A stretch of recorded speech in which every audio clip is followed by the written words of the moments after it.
In rural northeastern Brazil, people don't often receive visitors, except during election time. That's when 83-year-old Sebastian and his son say they can always be sure to be called on by candidates for municipal and federal office.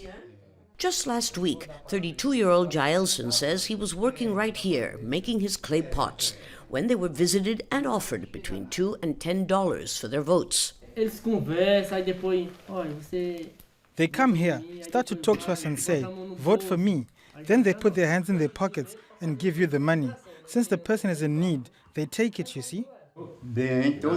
Sebastian says candidates also offer water, which is scarce here, or construction material, or clay, but that after the elections, when you ask for their help, they send you away, saying they've already paid for your vote. Last time, did you vote for the person who paid you, I ask? Sure, I accepted the favor, and then I voted for whoever I wanted. But many people do vote for the candidates that give them handouts. It's an old practice, but in times of economic hardship, like now, it's even more difficult to resist. From here until election day, day and night, they don't stop buying votes. We know that in exchange, they sometimes offer water, a basic food basket, money, sandals, and even dentures. 43-year-old farmer Silvia Josefa da Costa says candidates have been coming all week, but that she doesn't accept their overtures. Not since she was traumatized by an offer of a municipal job. May I speak frankly? In exchange for that, he wanted me to stay with him. Do you understand? So, in my case, it wasn't even food. It was for me to offer myself to him. The penalty for buying or selling votes is high, but electoral tribunal authorities concede it's difficult to combat.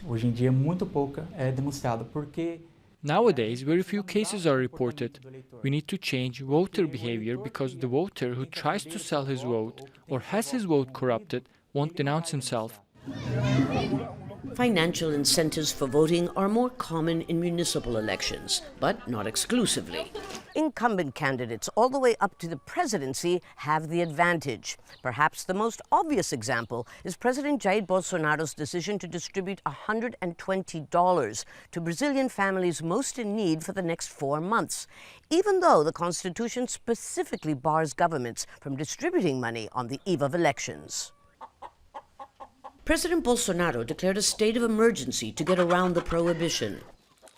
Money and other handouts are always welcome by the poor, even during elections. But many ask, at what price for Brazil's democracy? LUCIA Newman, Jazeera, Pernambuco.